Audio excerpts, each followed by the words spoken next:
আগ্রহ নিয়ে অপেক্ষা করছেন। আমি আপনাদের এই আগ্রহের সেই সময়টা আর বাড়াতে দিতে চাই না। আমাদের এই জাতির সূর্য সন্তান, যিনি আপনারা ২০২৪ সালের স্বাধীনতা দেখেছেন, ১৯৭৫ সালের যে স্বাধীনতা, সেই স্বাধীনতা এনে দিয়েছিলেন আপনারা যে মানুষটিকে দেখছেন, সেই মানুষটি জনাব মেজর ডালিম। আমি আপনাকে মেজর ডালিম বলেই চিনি, কারণ আপনার জীবনের সবচেয়ে যে পুণ্যের কাজটি করেছিলেন সেটা মেজর ডালিম হিসেবেই করেছিলেন, যে কারণে আপনাকে আমরা মেজর ডালিম হিসেবেই ডাকতে স্বাচ্ছন্দ্য বোধ করি। আপনি জাতিকে অ্যাড্রেস করতে পারেন। ধন্যবাদ ইলিয়াস।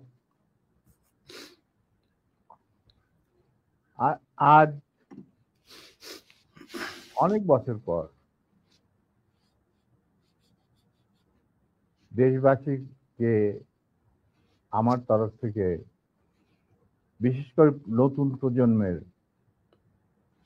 ছাত্র জনতা যারা ফ্যাসিবাদ বিরোধী আন্দোলনে আংশিক বিজয় অর্জন করেছেন, তাদেরকে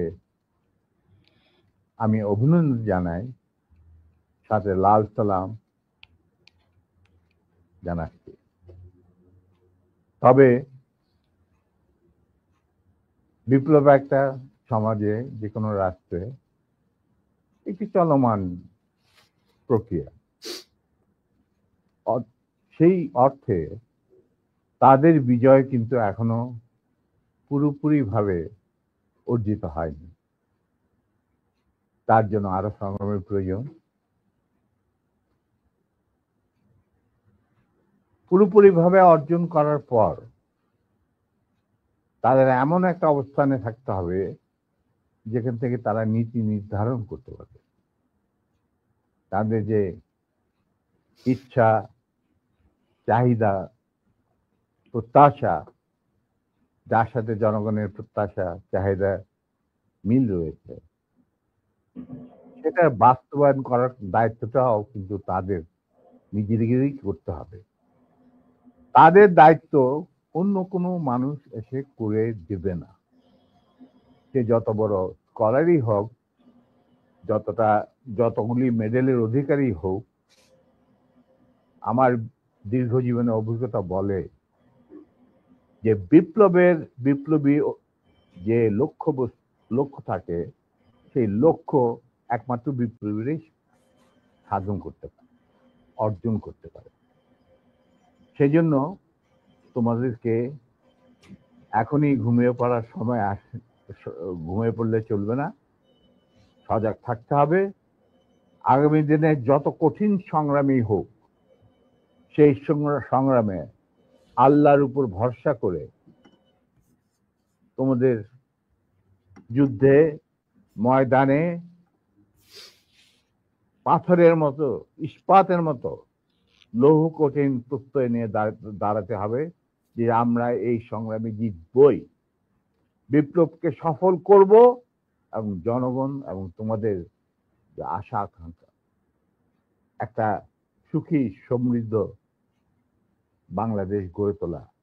এই ভারতীয় সম্প্রসারণবাদী হিন্দুত্ববাদী ভারত, যার কবজায় আমরা প্রায় চলে গিয়েছি, সেই অবস্থান থেকে সেই ৭১ মতো আরেকটি স্বাধীনতা আমাদের অর্জন করতে হবে।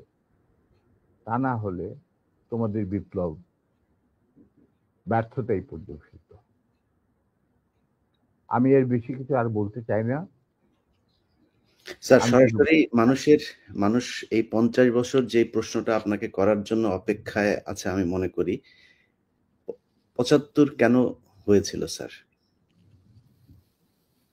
ইলিয়াস, ৭৫-এ তোমার কি বয়স ছিল আমি জানি না, তবে আমার জন্ম হয় নাই স্যার। হ্যাঁ, তবে ৭৫-এ যে মুজিব